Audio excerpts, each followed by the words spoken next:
The autumn rain drummed against the windows of the Riverside County Sheriff's Department evidence room with the persistence of a confession waiting to be heard. Detective Angela Morrison pulled the cardboard box marked Case Send 205 1947 inactive from the metal shelf, her weathered hands trembling slightly as she set it on the steel examination table. The fluorescent lights above flickered once, casting dancing shadows across the faded manila folders that held the fragments of a mystery that had haunted this small California town for nearly 2 decades.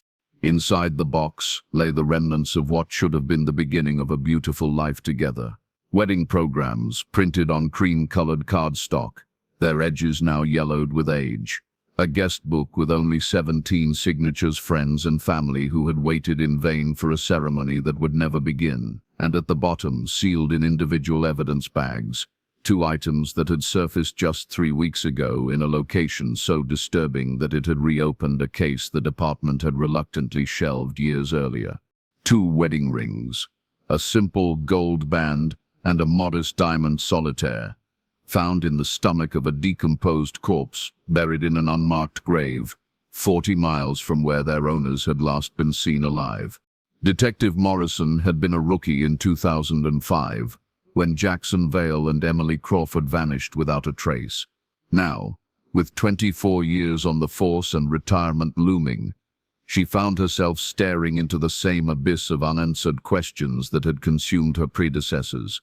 The difference was that this time, the abyss was staring back. The morning of what should have been the happiest day of their lives dawned gray and bitter cold in the small town of Millbrook, California. Jackson Vale stood before the mirror in his childhood bedroom, adjusting his black tie for the 3rd time while his hands shook with a mixture of anticipation and nerves. At 28, he possessed the kind of quiet confidence that made people trust him instinctively, a trait that had served him well in his work as a probation officer for the county. His dark hair was meticulously combed, and his brown eyes held the steady gaze of a man who believed that life, despite its complexities, was fundamentally good. 3 miles across town, Emily Crawford sat in her apartment's cramped bathroom, applying the final touches of mascara with the precision of an artist completing a masterpiece.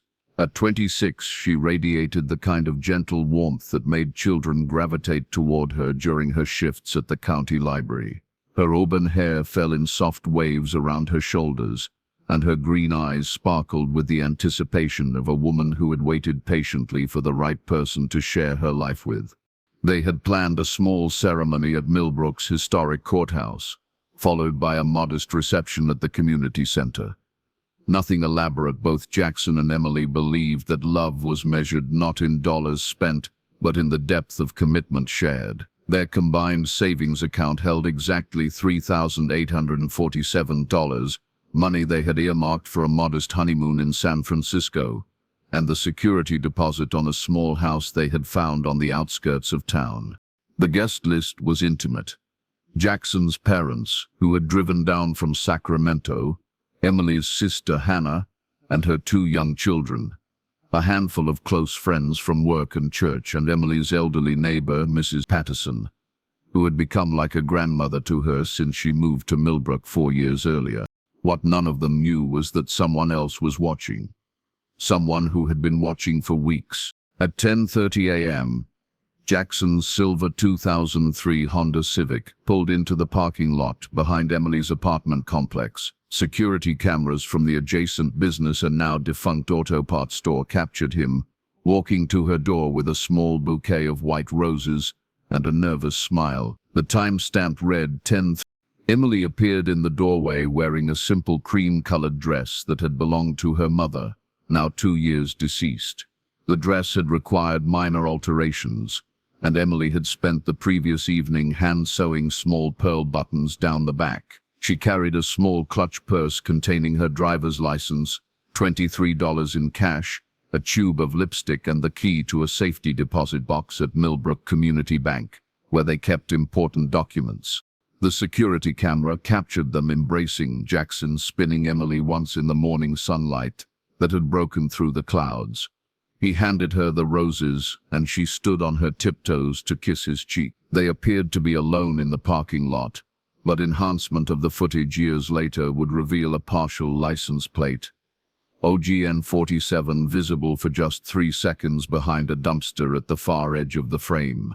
By 10:45 a.m., they were walking hand in hand toward Jackson's car. Emily had thrown a light cardigan over her dress, and Jackson carried a small duffel bag containing a change of clothes for their wedding night at the Millbrook Inn, the town's only hotel. The bag also contained Jackson's grandfather's watch, which he planned to wear during the ceremony, and a letter he had written to Emily, but never given her, a letter that detailed his dreams for their future together, and his gratitude for finding her in a world that often seemed designed to keep good people apart. The security camera's final frame showing them together was time-stamped 10:47:51. Jackson was opening the passenger door for Emily, who was already placing her bouquet carefully on the dashboard. Both were smiling. Both appeared relaxed and happy. Both were 24 minutes away from disappearing forever. At Millbrook Courthouse, wedding officiator Margaret Wells waited in her small office, reviewing the simple ceremony that Jackson and Emily had requested. They had specifically asked for traditional vows, nothing elaborate or personalized. Jackson had mentioned during their meeting the previous week that he and Emily preferred to let their actions speak louder than their words, and they wanted their wedding to reflect that philosophy. By 11:30 a.m., Margaret began to worry. The ceremony was scheduled for noon, and the couple had struck her as the type who would arrive early rather than late. She called the number Jackson had provided, but it went directly to voicemail. His message was brief and professional. "You have reached Jackson Vale. Please leave a message, and I will return your call as soon as possible." She tried Emily's number with the same result. Emily's voicemail message was warmer. "Hi, you have reached Emily. I'm probably at the library or out exploring this beautiful world. Leave me a message and I will call you back soon." By 11:45 a.m., the wedding guests began arriving at the courthouse. Jackson's parents, Thomas and Linda Vale, appeared confused but not yet concerned. Thomas, a retired electrician with calloused hands and a no-nonsense demeanor, checked his watch repeatedly, while Linda, a substitute teacher who still volunteered at the local animal shelter, tried calling Emily's sister Hannah. Hannah Crawford Martinez arrived at 11:55 with her children, 6-year-old Sophie and 4-year-old Daniel. She had driven 3 hours from Fresno and had taken the day off from her job at a medical billing company. Hannah possessed the same gentle features as Emily, but carried herself with the focused intensity of a single mother who had learned to navigate the world's challenges alone since her husband's death in a construction accident 2 years earlier. Mrs. Patterson, Emily's neighbor, arrived in a taxi at exactly noon. At 78, she moved slowly but with determination, carrying a small wrapped gift that contained a set of vintage teacups that had belonged to her mother. She had planned to give them to Emily as a symbol of the domestic happiness she wished for the young couple. As the minutes stretched into a quarter hour, concern transformed into confusion, then worry, then fear. Margaret Wells contacted the Millbrook Police Department at 12:17 p.m. Officer David Hernandez, a 10-year veteran of the force, took the call and agreed to perform a welfare check. Officer Hernandez arrived at Emily's apartment complex at 12:35 p.m. The manager, a heavy-set man named Carl Winters, who had known Emily as a quiet, responsible tenant, let him into her apartment using a master key. The apartment was immaculate. Emily's bed was made with military precision, and her wedding dress's protective plastic covering hung in the closet exactly where she had placed it. After the final fitting, on her nightstand sat a digital clock radio tuned to the local classical music station, and beside it lay the novel she had been reading, The Time Traveler's Wife, with a bookmark placed at page. In the kitchen, 2 coffee cups sat in the drainer, freshly washed. A note on the refrigerator, written in Emily's careful handwriting, reminded her to call Mom's insurance company Monday and pick up dry cleaning. There was no indication of struggle, no suggestion of hasty departure, no clue that anything was amiss. Hernandez checked the parking lot and confirmed that Jackson's silver Honda Civic was not there. He radioed dispatch and requested that a bolo, be on the lookout alert be issued for the vehicle. License plate number 6AB. By 2:00 p.m., the wedding guests had dispersed, carrying with them a growing sense of dread that something terrible had happened. Thomas Vale, Jackson's father, drove slowly through Millbrook's quiet streets, checking every parking lot and side street for his son's car. Linda Vale sat in the courthouse lobby, calling every hospital within a 50-mile radius. Hannah Crawford Martinez made the decision that would haunt her for years to come. She drove to the Millbrook Police Department with her children in tow and officially reported her sister and Jackson as missing persons. The desk sergeant, a bored-looking man nearing retirement, explained that adults had to be missing for 48 hours before they could file an official report. They were supposed to get married 3 hours ago, Hannah said, her voice rising with frustration. They wouldn't just disappear. Something's wrong, but bureaucracy has its own rhythm, indifferent to human urgency. The sergeant took down the basic information and assured Hannah that they would keep an eye out for the couple. At 6:47 p.m., as the October sun was setting behind the rolling hills that surrounded Millbrook, a call came into dispatch that would transform a welfare check into a full-scale investigation. Jerry Nakamura, a retired postal worker who enjoyed evening walks along the rural roads outside town, had discovered Jackson's Honda Civic abandoned on a dirt access road that led to an old gravel quarry that had been closed since 19. The car was locked, apparently undamaged, and positioned neatly between two large oak trees, as if someone had deliberately parked it there. Jerry had noticed it because the silver paint reflected the last rays of sunlight, and something about its placement struck him as odd. The quarry road was seldom used except by teenagers looking for a place to drink beer away from parental supervision, and Jerry had never seen a car parked there during his regular walks. Detective James Morrison, Angela Morrison's husband, who had handled the initial investigation, arrived at the scene at 7:15 p.m. James was a methodical investigator with a reputation for thoroughness, and he immediately recognized that the Honda's position was too neat, too precise to be accidental. The car was perfectly centered between the trees, exactly parallel to the road, as if someone had taken time and care to position it properly. The vehicle was empty. Jackson's duffel bag was gone. Emily's small clutch purse was gone. The white roses that Emily had placed on the dashboard were gone, but the car keys were still in the ignition, and Jackson's coffee mug, a ceramic mug bearing the logo of the county probation department where he worked, sat in the cup holder, half full of cold coffee. Detective Morrison called for backup and a crime scene team. As darkness fell over the quarry, powerful spotlights illuminated the Honda Civic like a stage set for a play no one wanted to see. Technicians dusted for fingerprints, photographed every surface, and collected trace evidence that might provide clues to what had happened. The fingerprints they found belonged exclusively to Jackson and Emily.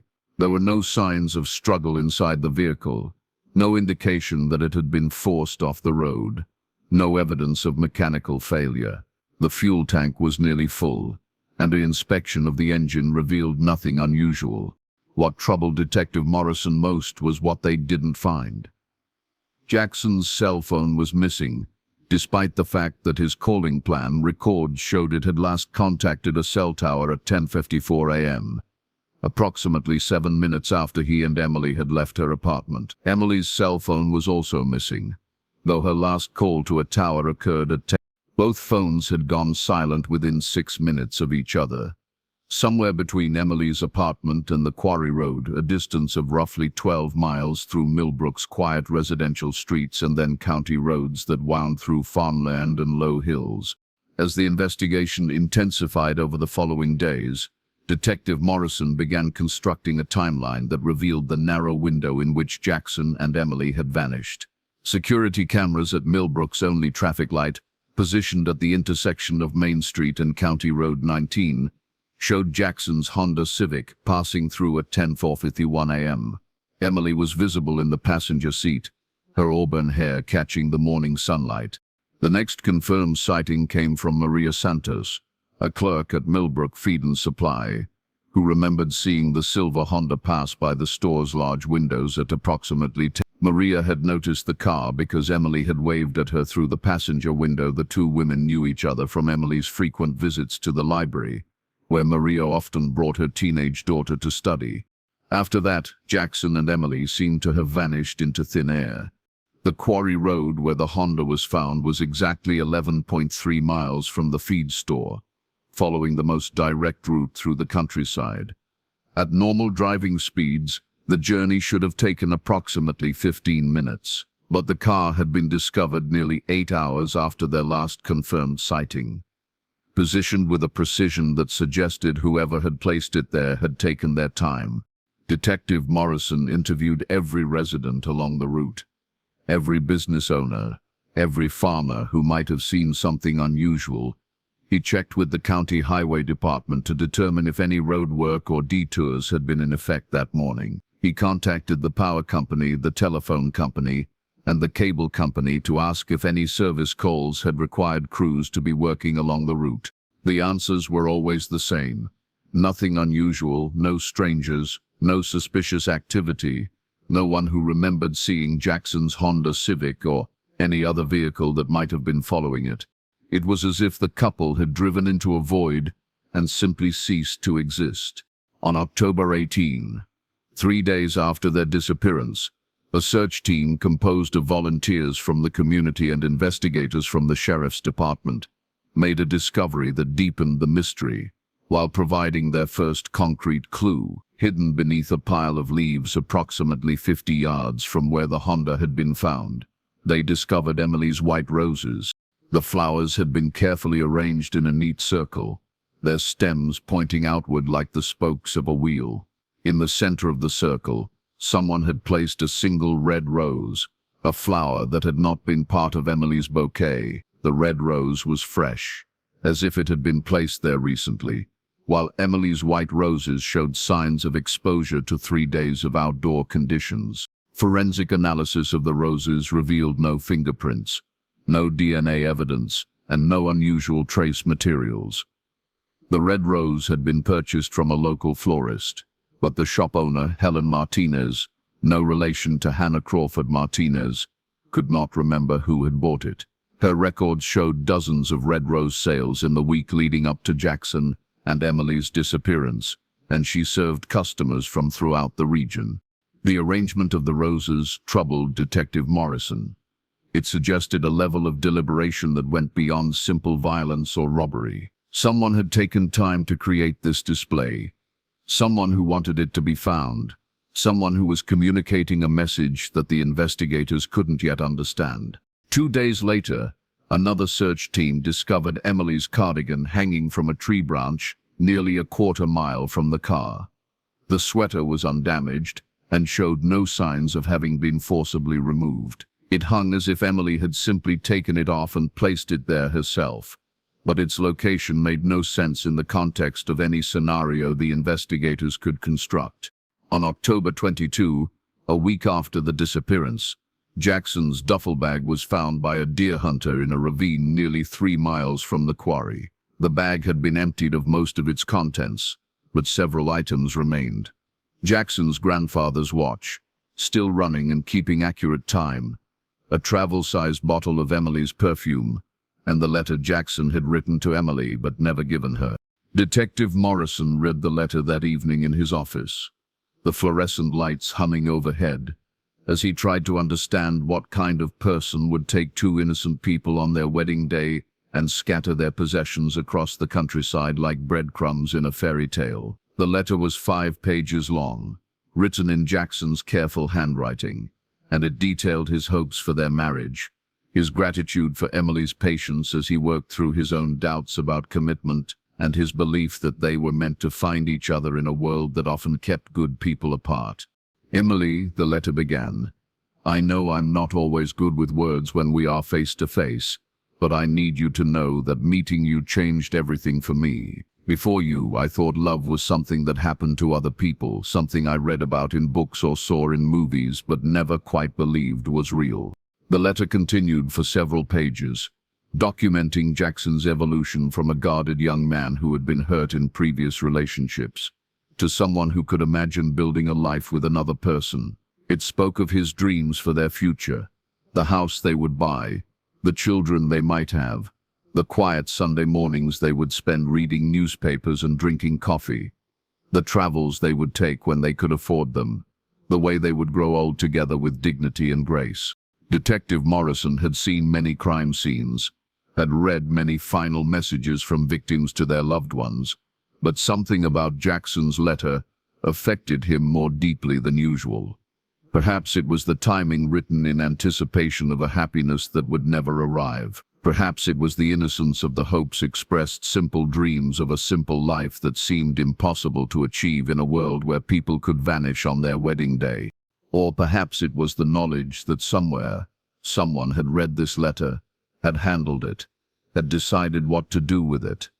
Someone who knew that Jackson and Emily would never have the life they had planned together. As October became November, and November became December, the investigation into Jackson and Emily's disappearance began to lose momentum. Detective Morrison and his team had interviewed more than 200 people, searched thousands of acres of countryside, and followed up on dozens of tips from well-meaning citizens who thought they had seen the couple or suspicious activity. The FBI had been contacted and had provided assistance with forensic analysis and psychological profiling, but their resources were limited and their conclusions were frustratingly vague. The profile suggested that whoever was responsible had local knowledge of the area, possessed enough sophistication to avoid leaving physical evidence, and might have had a personal connection to either Jackson or Emily or both. But Millbrook was a small town, where everyone knew everyone else, at least by sight. Jackson and Emily were well-liked individuals with no known enemies. Jackson's work as a probation officer brought him into contact with people who had committed crimes, but his supervisors described him as someone who treated everyone with fairness and respect. Emily's position at the library involved interaction with the entire community, from children attending story hour to elderly residents researching family genealogy, and no one could remember her ever having a conflict with anyone. The couple's financial records revealed nothing unusual. They lived modestly within their means, had no significant debts, and had never been involved in any legal disputes. Their phone records showed normal patterns of communication with family and friends. Their internet history, limited by the slower dial-up connections common in 2005, showed typical browsing, wedding planning websites, local weather forecasts, Jackson researching probation office procedures, Emily looking up book recommendations and library programming ideas. As winter settled over Millbrook, the active investigation was scaled back. Detective Morrison continued to work the case part-time, following up on occasional tips and reviewing evidence. But the trail had grown cold. Jackson's silver Honda Civic was released to his parents, who couldn't bear to keep it and donated it to a charity that provided transportation for low-income families. The wedding gifts that guests had brought to the courthouse were eventually distributed according to the family's wishes. Practical items went to charity, personal items were kept by parents and Emily's sister Hannah. The gift that Miss Patterson had brought, the vintage teacups, remained in her apartment, wrapped but never opened, a reminder of happiness that had been anticipated but never experienced. As 2005 became 2006, and 2006 became 2007, Jackson and Emily's disappearance settled into the community's collective memory like sediment in still water.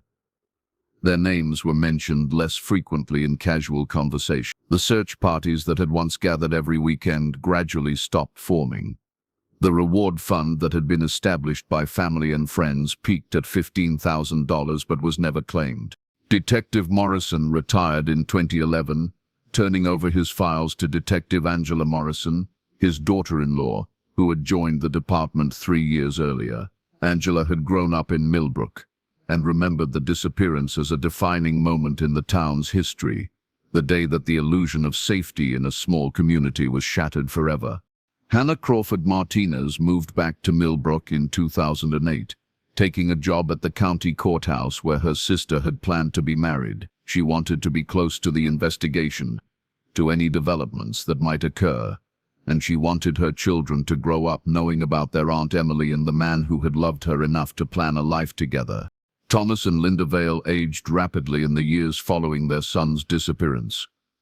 Thomas developed heart problems that his doctor attributed partly to stress, and Linda began experiencing memory issues that would eventually be diagnosed as early-onset dementia. They moved to a retirement community in Sacramento in 2012, unable to continue living in the house where Jackson had grown up.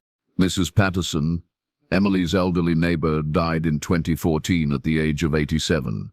Her apartment was cleaned out by distant relatives who had never known Emily, and most of her possessions were donated to charity. The wrapped wedding gift containing the vintage teacups was discovered in her closet and, after some discussion, was given to Hannah Crawford Martinez as a memento of her sister's unrealized dreams.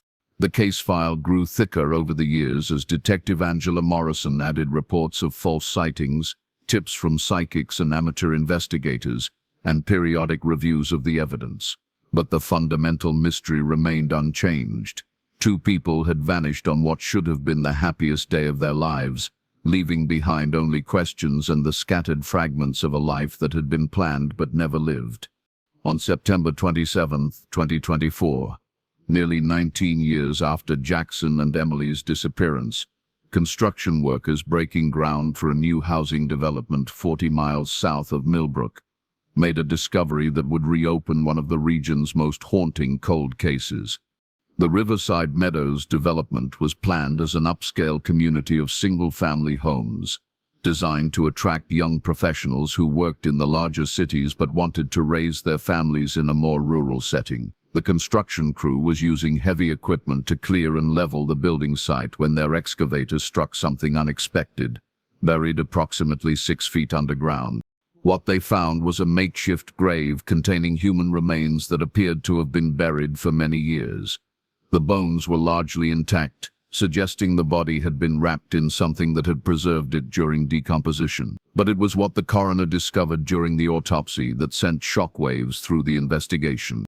In the stomach cavity of the deceased, preserved by the acidic environment and protected from the elements, they found 2 items that had been swallowed shortly before death: a gold wedding band and a diamond engagement ring. The rings had been in the digestive system long enough to show signs of acid erosion, but they remained intact enough for identification. The engraving inside the gold band read J&E Forever, 10-15-05. The engagement ring bore the serial number of the diamond, which Emily had registered with her insurance company as part of her rental policy for the wedding day. Detective Angela Morrison received the call at 2:30 p.m. on a Thursday afternoon, as she was reviewing budget reports in her office. The voice on the other end belonged to Dr. Patricia Williams, the county coroner, and her words were measured and careful as she explained what had been found. "Angela, I need you to come down here immediately. We have found Jackson Vale and Emily Crawford." But as Detective Morrison would discover when she arrived at the coroner's office 20 minutes later, they had found only the rings. The body buried in Riverside Meadows belonged to someone else entirely. Someone who had swallowed the rings, either voluntarily or by force, and had taken the secret of what happened to Jackson and Emily to their grave. The deceased was a male, approximately 40 to 50 years old at the time of death, who had been buried for roughly 15 to 20 years, a time frame that aligned closely with Jackson and Emily's disappearance. But dental records and DNA analysis would eventually reveal an identity that would send the investigation in a direction that no one could have anticipated. The man buried in Riverside Meadows was named William Petrosky, age 43, a drifter and small-time criminal who had disappeared from the region in late 2005. Just 2 months after Jackson and Emily vanished on their wedding day. Petrosky had a history of burglary and theft, but nothing in his record suggested he was capable of the sophisticated planning that Jackson and Emily's disappearance had required. More puzzling still was the question of how he had come to possess their wedding rings, and why he had swallowed them before his own death. The answer to that question lay buried in 17 file boxes of evidence that Detective Morrison would spend the next 3 weeks reviewing, looking for connections that had been missed, patterns that had been overlooked, clues that might finally explain what happened on October 5th. What she would discover in those files would challenge everything the investigators had believed about Jackson and Emily's disappearance, and would reveal a conspiracy that reached into the highest levels of Millbrook's civic leadership, involving people who had been trusted members of the community for decades. The truth about what happened to Jackson Vale and Emily Crawford was darker and more complex than anyone had imagined, involving a network of corruption that had operated in plain sight while a grieving community searched desperately for answers that were being deliberately hidden from them. As Detective Morrison sat in the evidence room on that rain-soaked afternoon in October 2024, staring at the wedding rings that had spent 19 years in a dead man's stomach, she realized that the investigation was just beginning. Jackson and Emily were still missing, still somewhere out there, and the discovery of their rings had raised more questions than it had answered. But for the first time in nearly 2 decades, she had a lead that might finally bring them home. The truth was waiting to be uncovered, buried like William Petrosky beneath years of deception and misdirection. And Detective Angela Morrison intended to dig until she found it, no matter how deep she had to go, no matter how many powerful people she had to confront, no matter how dangerous the truth might prove to be.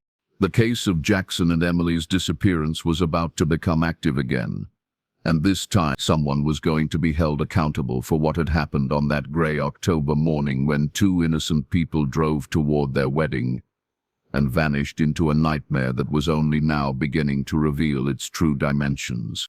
The fluorescent lights in the Riverside County Sheriff's Department basement cast harsh shadows across the 17 file boxes that Detective Angela Morrison had arranged in chronological order on the concrete floor. Each box represented a year of investigation, a year of dead ends, a year of families waiting for answers that had never come. But now, with William Petrosky's identity confirmed, and Jackson and Emily's wedding rings serving as a bridge between past and present, Morrison found herself reading familiar reports with new eyes. The first breakthrough came at 2:47 a.m. on October 12, 2024, when Morrison discovered a detail that had been overlooked for nearly 2 decades. Buried in a supplemental report filed by Officer David Hernandez in November, she found a single line that had been dismissed as irrelevant at the time. Witness Margaret Santos reported seeing unfamiliar white pickup truck parked near Quarry Road approximately 1 week prior to discovery of Honda Civic. Margaret Santos, not Maria Santos from the feed store, but her sister Margaret had been walking her dog along the rural roads on October 8, 2005, exactly 1 week before Jackson and Emily's disappearance. She had noticed a white pickup truck with out-of-county plates parked at the entrance to the Quarry Road, which struck her as unusual because the quarry had been closed for years and was marked with no trespassing signs. Morrison found Margaret Santos's current address and drove to her modest ranch house on the outskirts of Millbrook at 6 a.m., knowing that the 73-year-old woman would be awake and preparing for her morning walk. Margaret answered the door in a pink terry cloth robe, her grey hair still set in curlers, and immediately recognized Morrison from news coverage of the case. "I always wondered if anyone would come back to ask about that truck," Margaret said, as she poured coffee into 2 mismatched ceramic mugs. Her kitchen window overlooked the rolling hills where Jackson and Emily had vanished, and the morning light cast long shadows across the landscape. At the time, the officer who took my statement seemed to think it wasn't important. Said lots of people dump trash out there or use it for teenage parties. But Margaret's memory was sharp, and her account was detailed. The truck had been a late-model Chevrolet or GMC, white with a blue stripe along the side, and bearing license plates that began with the letters OGS. She remembered the partial plate number because it reminded her of her late husband's initials, Oscar Grant Santos. Morrison felt her pulse quicken.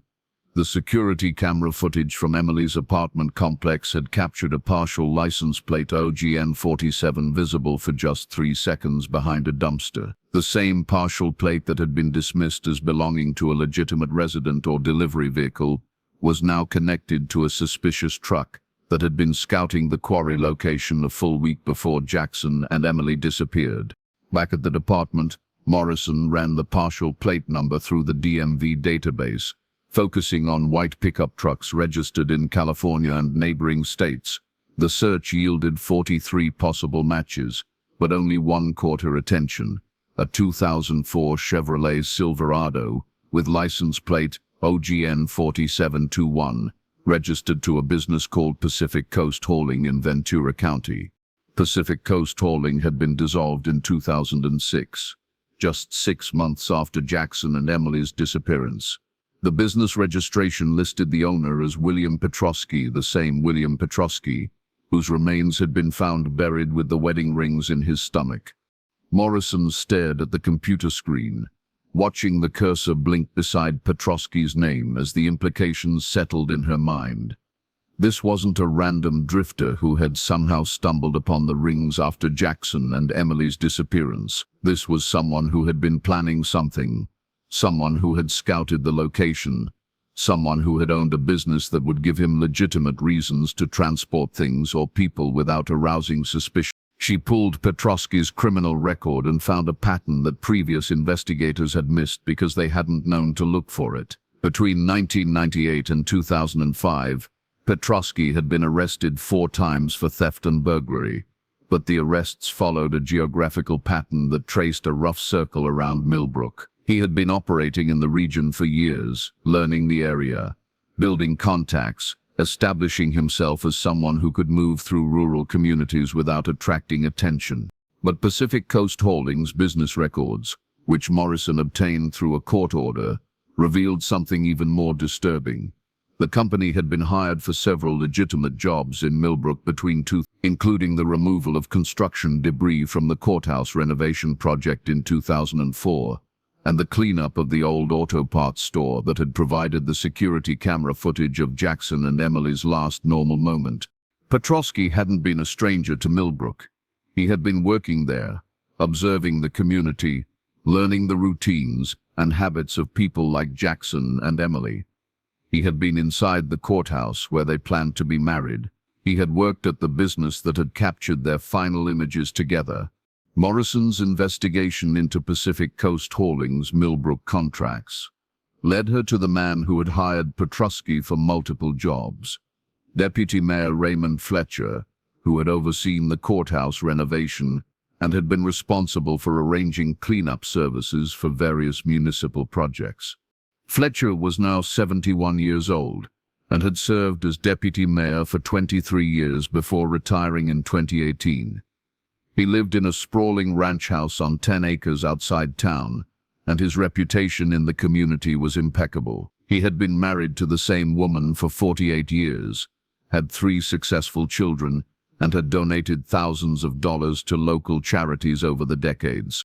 When Morrison arrived at Fletcher's home on October 15, 2024, exactly 19 years after Jackson and Emily's disappearance, she found him working in his garden, tending to late-season tomatoes with the patience of a man who had learned to appreciate simple pleasures. He was tall and lean, with silver hair and the kind of weathered face that spoke of decades spent outdoors. Fletcher's reaction to Morrison's questions about Pacific Coast Hauling was subtle but telling. His shoulders tensed almost imperceptibly when she mentioned Petrosky's name, and he took several seconds longer than necessary to formulate his responses. "Bill Petrosky did good work for the city," Fletcher said, pulling weeds with deliberate movements. "Always on time, fair prices, cleaned up after himself. I hired him because he was reliable, not because I knew anything about his personal life." But when Morrison asked Fletcher if he remembered where he had been on October 15, 2005, his reaction was more pronounced. He straightened up slowly, brushing dirt from his hands, and looked directly at Morrison for the first time since she had arrived. "Detective, that was 19 years ago. I was deputy mayor, which meant I was dealing with dozens of issues every day. I couldn't tell you what I had for breakfast last Tuesday, much less what I was doing on a specific day 2 decades ago. It was a reasonable response, but something about Fletcher's tone had changed. The easy friendliness he had shown when Morrison first arrived had been replaced by the careful neutrality of someone who understood that he was being evaluated. Morrison pressed further. "Mr. Fletcher, I'm reviewing all of the city's contracts with Pacific Coast Hauling. Were you aware that William Petrosky had a criminal record when you hired him?" Fletcher's pause was long enough to suggest that he was choosing his words carefully. "Detective, I may have been aware that Bill had some minor legal troubles in his past. A lot of people in construction and hauling have had brushes with the law. I judge people by their work, not their mistakes. Were you aware that he disappeared just 2 months after Jackson Vale and Emily Crawford vanished? I knew that his company stopped returning calls and that we had to find a new hauling service. I assumed he had moved on to greener pastures. It happens in that business." Morrison thanked Fletcher for his time and left her business card, but as she drove away from his property, she couldn't shake the feeling that she had just spoken with someone who knew more than he was revealing. Fletcher's answers had been too prepared, too careful, too diplomatic for someone who was supposedly recalling events from 19 years ago.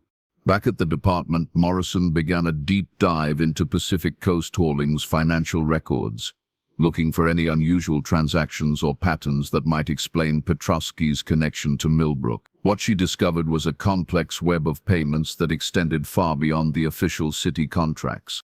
Between 2003 and 2005, Pacific Coast Hauling had received $47,000 in payments from the city of Millbrook for various projects. But bank records showed that during the same period, the company had deposited an additional $23,000 in cash money that had no corresponding invoices or work orders.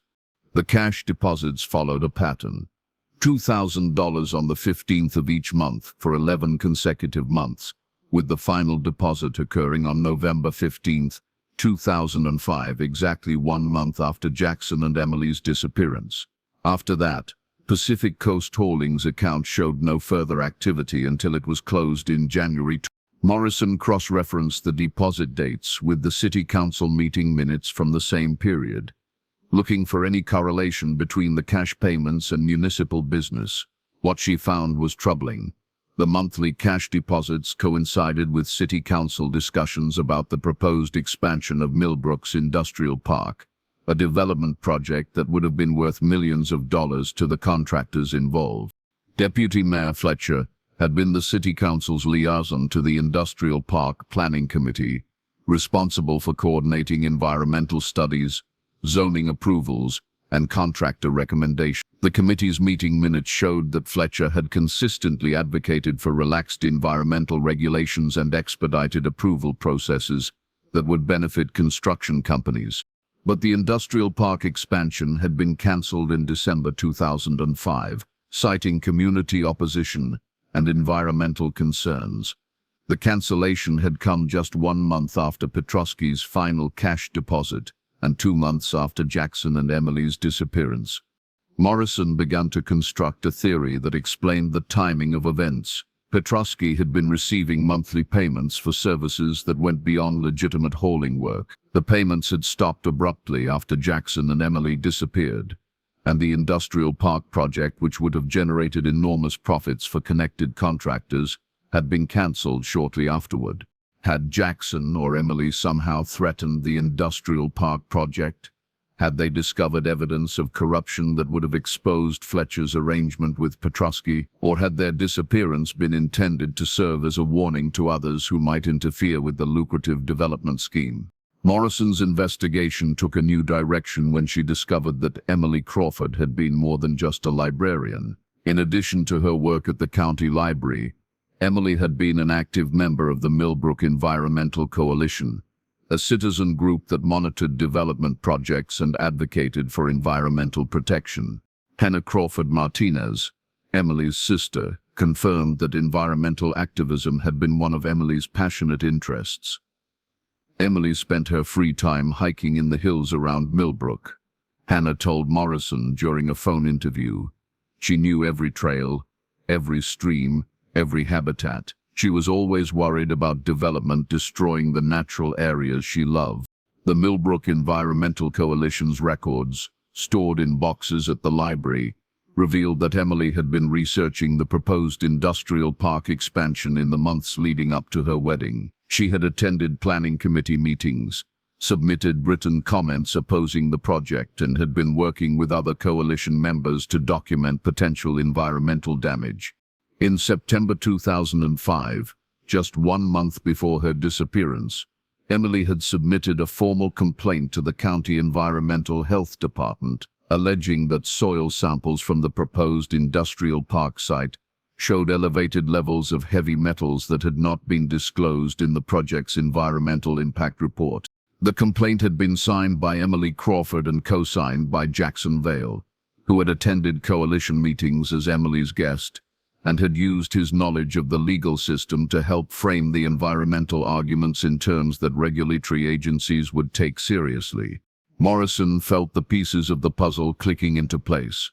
Jackson and Emily hadn't been random victims. They had been targeted because their environmental activism threatened a corrupt development scheme that involved Deputy Mayor Fletcher, contractor William Petrosky, and potentially others in positions of power.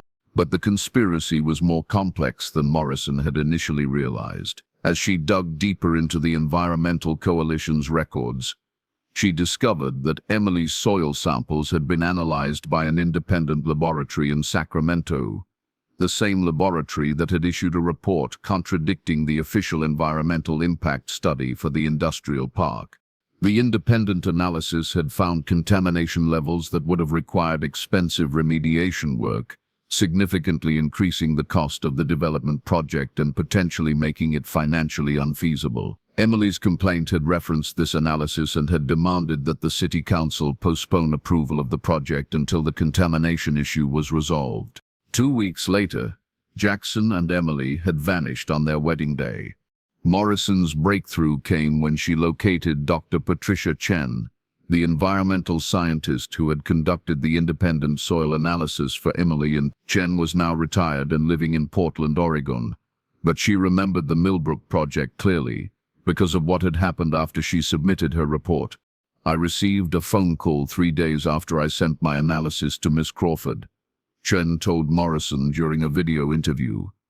The caller identified himself as a city official from Millbrook and said there had been an error in the soil samples I had received.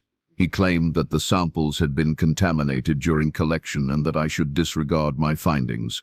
Chen had been suspicious of the phone call because the caller had seemed to know specific details about her testing procedures and had used technical language that suggested familiarity with environmental analysis. She had insisted on speaking with Emily Crawford directly to confirm that there had been a sampling error. "I tried calling Miss Crawford several times, but I never reached her," Chen continued. "Her voicemail was always full, and when I tried calling the library where she worked, they told me she was on vacation. I finally gave up trying to reach her." Chen's testimony provided evidence that someone had been actively working to suppress Emily's environmental findings. The timing of the suppression effort, beginning just days after Chen submitted her report, suggested that someone had been monitoring Emily's activities and had moved quickly to contain the damage. Morrison asked Chen if she still had copies of her analysis from 2005. Chen confirmed that she maintained detailed records of all her work and could provide copies of the soil test results that Emily had never received. When the documents arrived by overnight mail, Morrison found herself staring at evidence that could have stopped the industrial park project and exposed the corruption scheme that Fletcher and Petrosky had been operating. The soil contamination was extensive and would have required millions of dollars in cleanup costs that would have made the development project unprofitable for any legitimate contractor. But Emily Crawford had never seen these results. She had disappeared before Chen could deliver the evidence that would have validated her environmental concerns and exposed the conspiracy to hide the contamination from city officials and the public.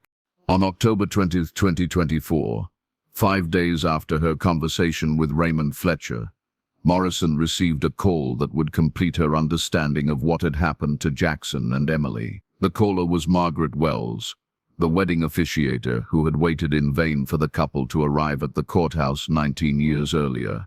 Wells, now 74 and suffering from early-stage Parkinson's disease, had been following news coverage of the investigation's reopening.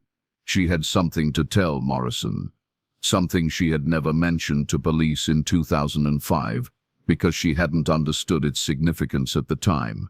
3 days before the wedding, I received a phone call from someone who claimed to be Jackson's father, Wells told Morrison. The caller said there had been a change in plans and asked me to move the ceremony to a different location, the old chapel at Riverside Park, instead of the courthouse. Morrison felt her pulse quicken. What did you tell the caller? I explained that I couldn't perform ceremonies at Riverside Park because it wasn't an authorized venue. I told him I would need to speak with Jackson or Emily directly to confirm any changes. The caller became agitated and hung up. Wells had tried calling Jackson and Emily to clarify the situation, but both of their phones had gone directly to voicemail. She had assumed there was some confusion and had decided to proceed with the original plan to hold the ceremony at the courthouse. I never thought much about it until I saw the news reports about the investigation, Wells continued. But now I wonder what if someone was trying to change the location so they could intercept Jackson and Emily on their way to a different venue. Morrison realized that the conspiracy had been even more sophisticated than she had imagined. Someone had attempted to manipulate the wedding arrangements to control where Jackson and Emily would be when they disappeared. When Wells had refused to change the venue, the conspirators had been forced to intercept the couple somewhere between Emily's apartment and the courthouse. But who had known enough about the wedding plans to impersonate Jackson's father? Who had access to their phone numbers and personal information? Who would have been familiar enough with local venues to suggest Riverside Park as an alternative location? The answer came to Morrison as she reviewed the guest list from Jackson and Emily's planned wedding. Among the 17 people who had been invited to the ceremony was Deputy Mayor Raymond Fletcher, who had been included because of his role in the courthouse renovation project that Emily had helped publicize through the library's community newsletter. Fletcher had known the date, time, and location of the wedding. He had known the officiator's name and contact information. He had been in a position to learn personal details about Jackson and Emily through his connections in city government and his interactions with Emily during her environmental activism. Most importantly, Fletcher had been under pressure to ensure that the industrial park project proceeded without interference from environmental activists who threatened to expose the corruption scheme he had been operating with. William Petrosky. On October 23, 2024, Detective Morrison returned to Raymond Fletcher's ranch house with a search warrant and backup from the sheriff's department. Fletcher was again working in his garden, but this time his movements were slow and deliberate, as if he had been expecting this moment for 19 years. Fletcher didn't resist when Morrison placed him under arrest. He didn't demand a lawyer or insist on his innocence. Instead, he sat quietly in the back of the patrol car as Morrison read him his rights, staring out the window at the rolling hills where Jackson and Emily had driven toward their wedding and vanished forever. At the sheriff's department, Fletcher waived his right to an attorney and agreed to make a statement. His confession, recorded on video and witnessed by 3 detectives, would finally provide answers to questions that had haunted Millbrook for nearly 2 decades. "I never intended for anyone to get hurt," Fletcher began, his voice barely above a whisper. "It was supposed to be a simple matter of discrediting Emily's environmental report and maybe scaring her into backing down from her activism." Fletcher's plan had been to intercept Jackson and Emily on their way to the wedding, take them to an isolated location, and force Emily to sign a statement retracting her environmental complaints. He had hired William Petrosky to help with the kidnapping, believing that Petrosky's criminal background made him expendable if things went wrong. Bill was supposed to rough them up a little, maybe hold them for a few days until after the city council voted on the industrial park project, Fletcher continued. But something went wrong. Bill called me that afternoon and said there had been an accident. When Fletcher arrived at the abandoned quarry where Petrosky was supposed to be holding Jackson and Emily, he found Petrosky alone and agitated. The van that Petrosky had been using to transport the couple was empty except for their personal belongings, Emily's purse, Jackson's duffel bag, and the wedding rings they had been wearing. Bill said they had tried to escape and that he had been forced to stop them. Fletcher said, his voice breaking with the weight of 19 years of silence. He said it had happened so fast that he didn't have time to think. 1 minute they were in the van, and the next minute they were. Fletcher's confession trailed off, but Morrison pressed him to continue. What had happened to Jackson and Emily's bodies? Where had Petrosky taken them? There's an old mine shaft about 10 miles north of the quarry, Fletcher said. Bill said that's where he put them. He said no one would ever find them there, that the shaft goes down at least 100 feet and connects to underground tunnels that flooded years ago. Fletcher had helped Petrosky dispose of evidence and had paid him an additional $25,000 to leave the state and never return to California. But Petrosky had become increasingly unstable in the weeks following the murders, demanding more money and threatening to confess to police. I realized that Bill was a liability, Fletcher said. He was drinking heavily and talking about what had happened. I couldn't trust him to keep quiet. 2 months after Jackson and Emily's disappearance, Fletcher had arranged to meet Petrosky at a remote location, ostensibly to make another payment. Instead, Fletcher had killed Petrosky with a single gunshot and had buried his body in a location that he believed would never be discovered. I forced him to swallow the rings first, Fletcher said, his voice growing even quieter.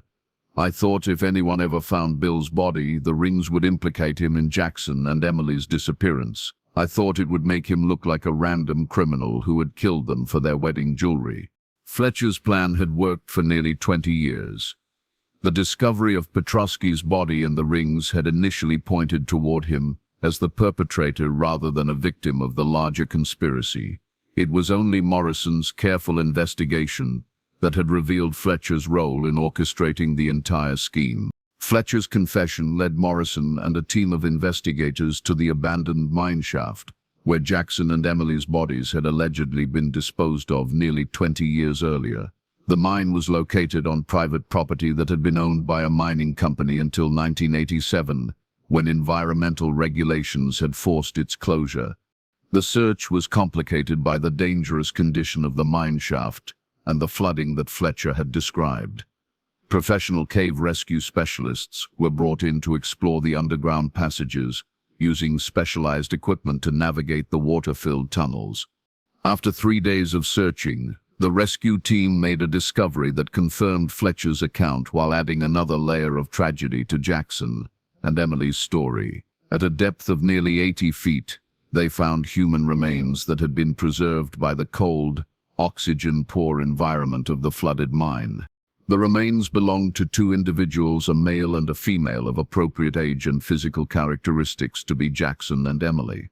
DNA analysis would take several weeks to complete, but preliminary examination of clothing fragments and personal effects suggested that the victims were indeed the missing couple. Jackson's grandfather's watch was found among the remains. Its hands stopped at 11:47 a.m., just minutes before the scheduled start of their wedding ceremony. Emily's mother's wedding dress, carefully preserved despite nearly 2 decades underwater, still bore the hand-sewn pearl buttons that Emily had added the night before her wedding. The discovery brought both closure and renewed grief to the families who had waited 19 years for answers. Thomas and Linda Vale, now elderly and frail, traveled from Sacramento to attend a memorial service that finally gave them a place to mourn their son. Hannah Crawford Martinez brought her children, now adults with families of their own, to honor the aunt they had never really known.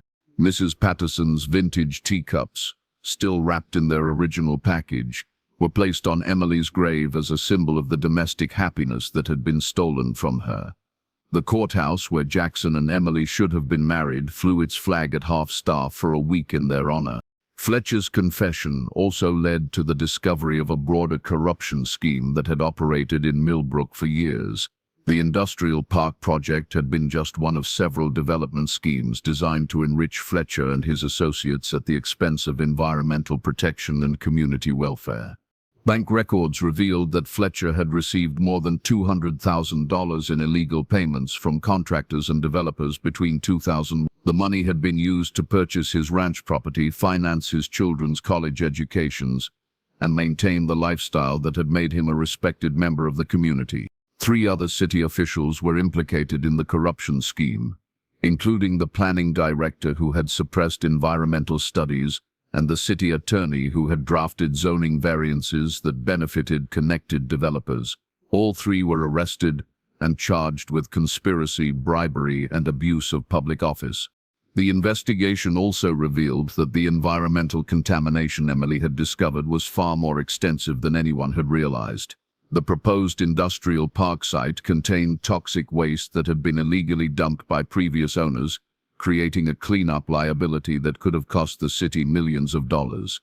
Emily's environmental activism had threatened to expose not only the corruption scheme but also the toxic contamination that Fletcher and his associates had been trying to conceal from the public. Her murder had been intended to silence the one person who had the knowledge and determination to hold them accountable. On December 15, 2024, exactly 2 months after the discovery of their remains, Jackson, Vale and Emily Crawford were laid to rest in a joint ceremony that drew more than 500 mourners from throughout the region. Their graves were placed side by side in Millbrook Cemetery, under oak trees that overlooked the hills where they had planned to build their life together.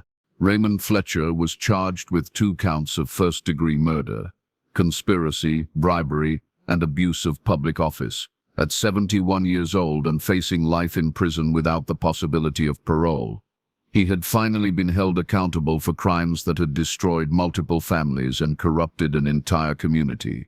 But as Detective Morrison stood at Jackson and Emily's graveside, watching their families say goodbye to dreams that had been destroyed 19 years earlier, she knew that justice delayed was justice fundamentally altered. No conviction could restore the life that Jackson and Emily should have shared. No prison sentence could ease the decades of grief that their families had endured. The case that had begun with 2 young people disappearing on their wedding day had revealed the capacity for ordinary people to commit extraordinary evil in pursuit of money and power. It had shown how corruption could flourish in small communities where trust was assumed and accountability was minimal. Most troubling of all, it had demonstrated how easily the innocent could be silenced when they threatened the interests of those who wielded authority without conscience. As the mourners dispersed and Fletcher was led away in handcuffs, Morrison realized that her investigation had answered the question of what happened to Jackson and Emily, but it had also raised darker questions about how many other crimes might be hidden beneath the surface of seemingly peaceful communities. How many other victims might be waiting for someone to care enough to dig for the truth. The case was closed, but Detective Morrison knew that the real work of justice was just beginning. Somewhere out there, other families were waiting for answers. Other victims were calling out from hidden graves. Other conspiracies were operating in plain sight, while communities trusted leaders who had forgotten the difference between public service and personal profit.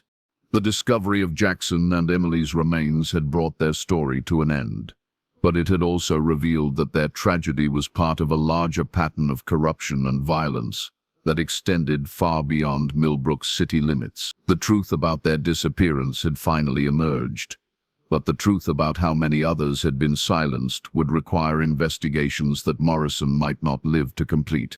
As she drove away from the cemetery, Morrison made a silent promise to Jackson and Emily's memory. Their deaths would not be in vain if they led to the exposure of other crimes, the protection of other potential victims, and the restoration of accountability to communities where power had been allowed to operate without oversight for far too long. The wedding rings that had spent 19 years in a dead man's stomach had finally led them home.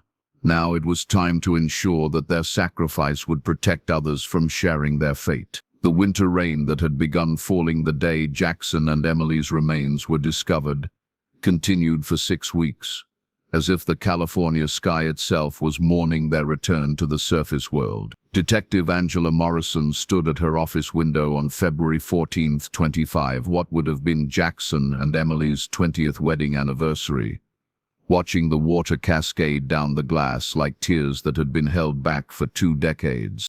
Behind her, spread across every available surface, lay the evidence of a conspiracy that had proven to be far more extensive than anyone had imagined. Raymond Fletcher's confession had been just the beginning, opening a door into a labyrinth of corruption that stretched across 3 counties and involved more than a dozen public officials, contractors, and business leaders who had treated their communities like personal ATMs for nearly 30 years. But it was the discovery made 3 days earlier that had shaken Morrison to her core and revealed that Jackson and Emily's murder was not an isolated incident, but part of a pattern of violence that had been hidden beneath the surface of rural California for generations. The breakthrough had come when Morrison was reviewing financial records from Pacific Coast Holdings bank accounts, searching for any additional evidence that might strengthen the case against Fletcher's co-conspirators. Hidden in the transaction history, she found a series of payments that didn't correspond to any known city contracts. Monthly deposits of $5,000 that had been made between 1998 and 2003, before the industrial park scheme had begun. The payments had come from a company called Valley Development Associates, which further investigation revealed to be a shell corporation owned by businessman Gerald Hutchinson, who had been involved in several large-scale development projects throughout the region during the late 1990s and early 2000s. Hutchinson was now 79 years old and living in a retirement community in Arizona, but Morrison tracked him down through Medicare records and arranged a phone interview. What Hutchinson told her opened up a new dimension to the investigation that would ultimately reveal Jackson and Emily's murder as the culmination of a decades-long campaign of intimidation and violence. Bill Petrosky wasn't just a hauling contractor, Hutchinson said, his voice raspy with age and illness. He was what you might call a problem solver. When development projects faced opposition from environmentalists or community activists, Bill knew how to make those problems go away. Hutchinson's confession revealed that Petrosky had been involved in the disappearances of at least 3 other environmental activists.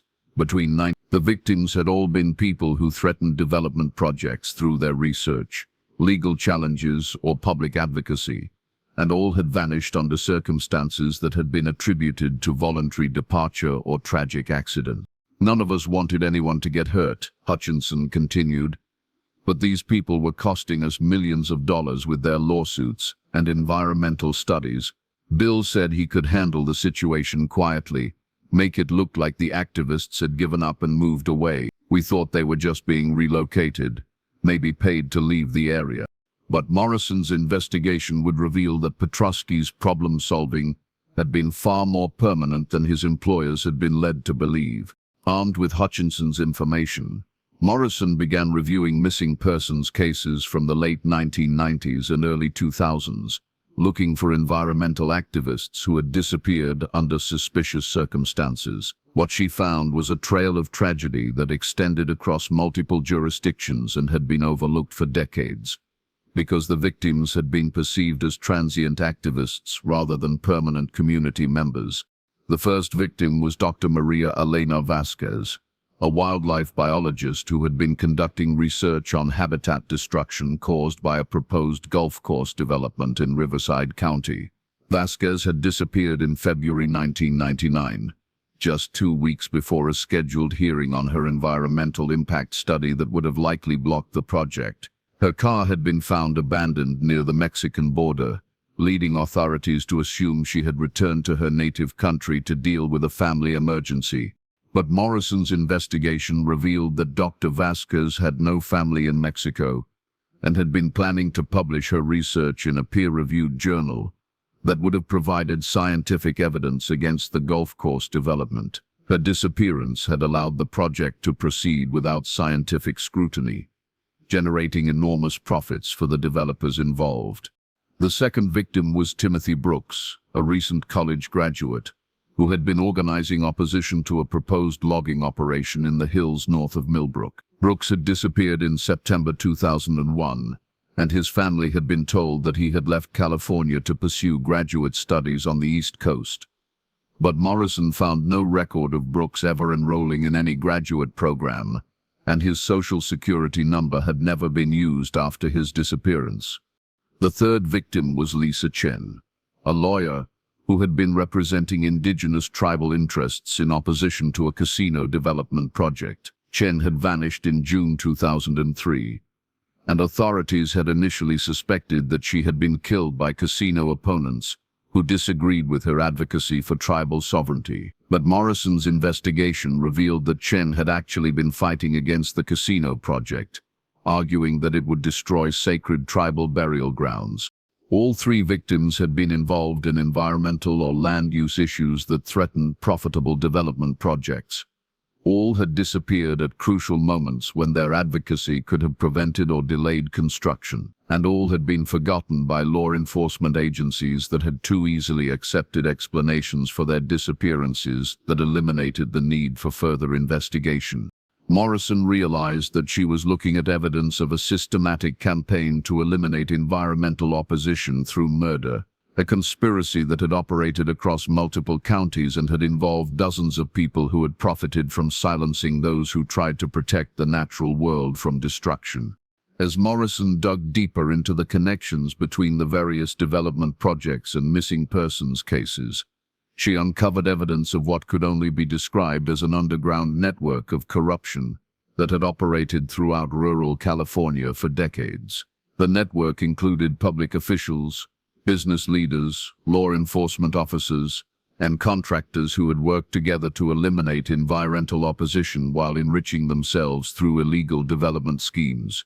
At the center of the network was a man named Vincent Crenshaw, a former county supervisor who had served in various elected and appointed positions for more than 40 years before retiring. Crenshaw had been involved in zoning decisions, environmental permitting, and contractor selection for hundreds of projects, and his influence had extended across multiple counties throughout Central California.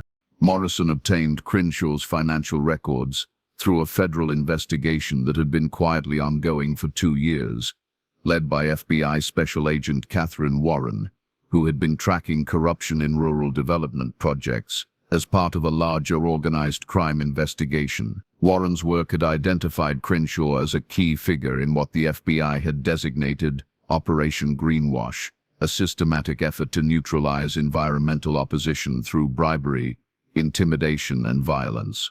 Crenshaw was the coordinator, Warren explained during a meeting at the FBI's Sacramento field office. He identified development projects that faced environmental opposition, connected developers with contractors like Petrosky who could eliminate the opposition, and used his influence in government to ensure that investigations into disappearances were handled by friendly law enforcement officers who would ask the right questions and accept the wrong answers. The FBI's investigation had revealed that Crenshaw had received more than $2 million in illegal payments between 1995 and 2010, money that had been laundered through a network of shell corporations and offshore accounts. The payments had come from developers, contractors, and business interests who had benefited from the elimination of environmental opposition to their projects. But most disturbing of all was the discovery that Crenshaw had maintained detailed records of his criminal activities, including a ledger that documented payments made for the resolution of specific environmental challenges. The ledger contained entries that corresponded to the disappearances of Dr. Vasquez, Timothy Brooks, Lisa Chen, and Jackson and Emily, along with references to at least 6 other individuals whose fates remained unknown. The ledger, discovered during a search of Crenshaw's home in January 2025, was a meticulous record of systematic murder that revealed the true scope of the conspiracy that had claimed Jackson and Emily's lives. Written in Crenshaw's careful handwriting, the entries documented not only the financial arrangements for each resolution, but also the methods used to dispose of evidence and the cover stories that had been used to explain the victims' disappearances. The entry for Jackson and Emily read, October 15, 2005. Crawford, Vale environmental problem resolved. $25,000 to W.P. William Petrosky, plus year-reissued disposal fee. Bodies to mineshaft location, Alpha 7. Cover story elopement voluntary departure. Follow-up cancel industrial park project to avoid future scrutiny. But it was the earlier entries that revealed the full horror of what had been happening in rural California for decades.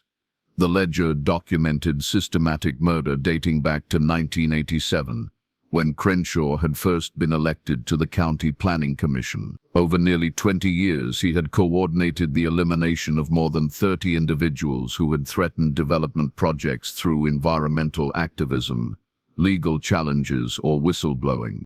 The victims included scientists, lawyers, activists, journalists, and ordinary citizens who had simply asked the wrong questions or raised inconvenient concerns about projects that would have enriched Crenshaw's network at the expense of environmental protection and community welfare. Dr. Vasquez's entry noted that her body had been disposed of in an abandoned mine shaft, similar to the one where Jackson and Emily had been found. Timothy Brooks had been buried in a construction site that was later covered by a shopping mall. Lisa Chen's remains had been dissolved in acid at a chemical plant that was owned by one of Crenshaw's associates. Most chilling of all were the notations about law enforcement cooperation. Several entries referenced payments to police officers and sheriff's deputies, who had ensured that investigations into disappearances were superficial and quickly closed. The network had included people within the very agencies responsible for protecting the public and seeking justice for victims.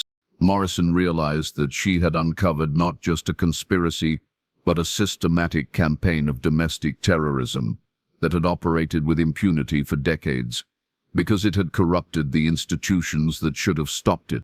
As winter turned to spring in 2025, Morrison and the FBI task force began the grim work of locating and recovering the remains of Crenshaw's other victims. Using the locations documented in his ledger, search teams began excavating sites throughout Central California, looking for evidence of murders that had been forgotten or dismissed for decades. The searches yielded a horrific harvest of human remains, personal effects, and evidence of systematic violence that had been hidden beneath the surface of communities that had trusted their leaders to protect them. Each discovery brought closure to families who had waited years for answers, but also revealed the magnitude of the conspiracy that had operated in their midst. But it was the discovery made at a site designated location Alpha 12 in Crenshaw's ledger that would provide the final, devastating revelation about the scope of the network's activities. The site was an abandoned quarry similar to the one where Jackson's car had been found, but located in a neighboring county that had been outside Morrison's original jurisdiction. The excavation at Alpha 12 revealed a mass grave containing the remains of 8 individuals who had disappeared between 1992 and 2005. But DNA analysis revealed that not all of the victims had been environmental activists or development opponents. 3 of the bodies belonged to people who had worked within the corruption network itself, individuals who had been eliminated when they became liabilities or threatened to expose the conspiracy. Among these victims was Robert Hernandez, a former county building inspector who had disappeared in 1998 after threatening to go public about bribery and permit fraud he had witnessed. Also found were the remains of Janet Morrison, Detective Angela Morrison's sister-in-law, who had worked as a secretary in the county planning department and vanished in 2003 after discovering evidence of illegal zoning variances. The discovery that her own family had been affected by the conspiracy sent Morrison into a period of grief and rage that nearly derailed her involvement in the investigation. But it also strengthened her resolve to ensure that every person responsible for the network's crimes would be held accountable, regardless of their position or influence. Janet Morrison's remains were found alongside a briefcase containing documents that she had stolen from the planning department before her disappearance. The documents provided evidence of corruption involving more than 50 public officials across 4 counties, revealing the true scope of the network that had operated like a shadow government for decades. The investigation that had begun with Jackson and Emily's disappearance ultimately resulted in the largest corruption prosecution in California history. By the summer of 2025, more than 60 individuals had been arrested on charges ranging from conspiracy and bribery to murder and racketeering. Vincent Crenshaw, now 78 years old, and confined to a wheelchair due to advanced Parkinson's disease, was charged with ordering 31 murders over a period of 18 years. Despite his physical condition, he was deemed competent to stand trial and faced the death penalty for his role in coordinating the systematic elimination of environmental activists and other opponents of his corruption network. Raymond Fletcher, whose confession had opened the door to the larger investigation, agreed to testify against Crenshaw and other network members in exchange for a life sentence without the possibility of parole. His testimony provided crucial details about how the network had operated and how murders had been disguised as accidents, disappearances, or voluntary departures. Gerald Hutchinson, the developer whose initial confession had revealed Petrosky's role as a problem solver, died of cancer before he could be prosecuted, but his detailed statement provided evidence against other network members who had hired Petrosky to eliminate environmental opposition.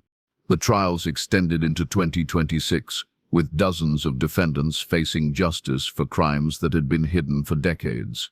The proceedings revealed the full scope of environmental destruction that had resulted from the network's activities, including the contamination of groundwater, the destruction of wildlife habitats, and the poisoning of communities that had trusted their leaders to protect them. But for Morrison, the moment of greatest satisfaction came when she was able to return personal effects to the families of victims who had waited decades for answers. Vasquez's research notes, found at one of Crenshaw's properties, were given to her colleagues, who published them posthumously in a scientific journal that honored her memory while advancing the environmental protection she had died trying to achieve. Timothy Brooks's family received his journal, which documented his growing awareness of the corruption he was fighting against and his determination to protect the forests he loved from destruction.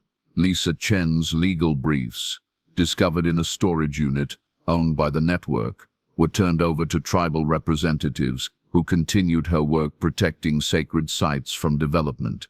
On October 15, 2025, exactly 20 years after Jackson Vale and Emily Crawford had driven toward their wedding and vanished forever, a memorial was dedicated in Millbrook to honor all of the victims of the corruption network that had terrorized rural California for decades. The memorial, located in the park where Jackson and Emily had planned to take their wedding photos, consisted of 31 granite stones arranged in a circle around a central fountain. Each stone bore the name of a victim and a brief description of the environmental or community cause they had died defending. Jackson's stone read, Jackson Vale, 1977-2005. He believed in justice and fought for those who had no voice. Emily's stone read, Emily Crawford, 1979-2005. She loved the natural world and died protecting it for future generations. The dedication ceremony drew more than 2,000 people from throughout the region, including family members of victims, environmental activists, and community leaders who had learned painful lessons about the importance of holding public officials accountable for their actions. Hannah Crawford Martinez spoke at the ceremony, reading from a letter that Emily had written to her in 2004, before she had become involved in environmental activism and before she had met Jackson. The letter spoke of Emily's hopes for the future, her belief in the possibility of positive change, and her conviction that ordinary people could make a difference if they were willing to stand up for what was right. Emily believed that democracy only works when citizens are willing to ask hard questions and demand honest answers, Hannah said, her voice carrying across the crowd that had gathered to honor her sister's memory. She died because she asked the right questions at the wrong time, but her sacrifice has led to the exposure of corruption that might have continued for decades longer if she hadn't been brave enough to speak the truth. Thomas and Linda Vale, now in their 80s and using walkers to move around, placed white roses at the base of Jackson's memorial stone. Linda, whose dementia had progressed significantly since their son's disappearance, seemed to understand the significance of the moment and spoke clearly for the first time in months. Jackson would have been proud that his death led to justice for so many others, she said. He always believed that good people had to stand up to bullies, even when it was dangerous. As the memorial ceremony concluded and families began the long process of healing from decades of unresolved grief, Detective Morrison knew that her work was far from finished. Crenshaw's ledger had referenced additional victims whose remains had not yet been located, and there were indications that similar corruption networks might be operating in other regions of California and neighboring states. The FBI had expanded Operation Greenwash into a nationwide investigation, following financial trails and communication patterns that suggested the California network had been connected to similar organizations throughout the western United States. Morrison had been asked to join the federal task force, bringing her expertise in cold case investigation to bear on disappearances that might be connected to environmental activism in other states. But Morrison had also been dealing with her own trauma from discovering her sister-in-law among Crenshaw's victims. Janet Morrison's murder had been personal, a reminder that corruption and violence could reach into any family, any community, any life that seemed safe and normal. In quiet moments, Morrison found herself thinking about the randomness of evil, the way that ordinary people could be swept up in conspiracies they never saw coming. Jackson and Emily had simply wanted to get married and build a life together. They had become involved in environmental activism because Emily loved nature and Jackson wanted to support her interests. They had never imagined that asking questions about soil contamination would make them targets for murder. But their deaths had not been in vain. The investigation that began with their disappearance had exposed a network of corruption that had terrorized communities for decades, had brought justice for dozens of other victims, and had led to reforms that would make it more difficult for similar conspiracies to operate in the future. As 2025 drew to a close, Morrison reflected on the lessons learned from Jackson and Emily's case during a speech at the California Association of Chiefs of Police annual conference. She spoke about the importance of taking missing persons cases seriously, especially when the victims were involved in environmental or community activism that might threaten powerful interests. Jackson, Vale and Emily Crawford disappeared because they asked inconvenient questions about people who had the power to make problems disappear. Morrison told the audience of law enforcement officials, "Their case reminds us that our job is not just to solve crimes after they happen, but to protect the people who have the courage to speak truth to power, even when that truth threatens people who seem respectable and trustworthy." Morrison also spoke about the importance of interagency cooperation and federal oversight in cases involving corruption that crossed jurisdictional boundaries. The network that had killed Jackson and Emily had been able to operate for decades, partly because it had corrupted law enforcement agencies that should have been investigating disappearances and holding officials accountable for their actions. We cannot afford to assume that corruption is someone else's problem or that environmental activists who disappear have simply moved on to other causes. Morrison continued, "Every missing person deserves a thorough investigation, and every community deserves law enforcement officers who will follow evidence wherever it leads, regardless of who might be implicated." The reforms that emerged from the investigation included new protocols for investigating missing persons cases involving environmental activists, mandatory federal oversight of development projects that faced significant environmental opposition, and enhanced protection for whistleblowers who reported corruption in local government. But perhaps most importantly, Jackson and Emily's case had demonstrated the power of persistence in the face of seemingly unsolvable mysteries. Morrison's refusal to accept easy answers, her willingness to re-examine evidence that had been overlooked for decades, and her determination to follow every lead had ultimately brought justice for victims whose families had given up hope of ever learning the truth. On December 31, 2025, as Morrison prepared to retire from the sheriff's department after 30 years of service, she made one final visit to Jackson and Emily's graves in Millbrook Cemetery. The winter rain had stopped, and the California sun was setting behind the hills where the couple had planned to build their life together. Morrison placed fresh flowers at the base of their memorial stones, white roses for Emily and yellow roses for Jackson.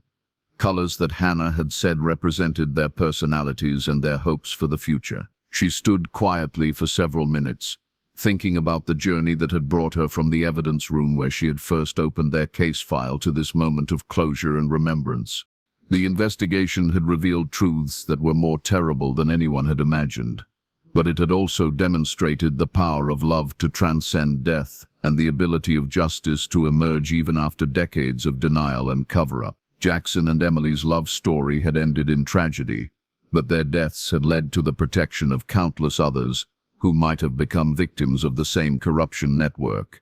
As Morrison walked back to her car, she thought about the phone calls she would never have to make to families wondering if their missing loved ones might finally be found.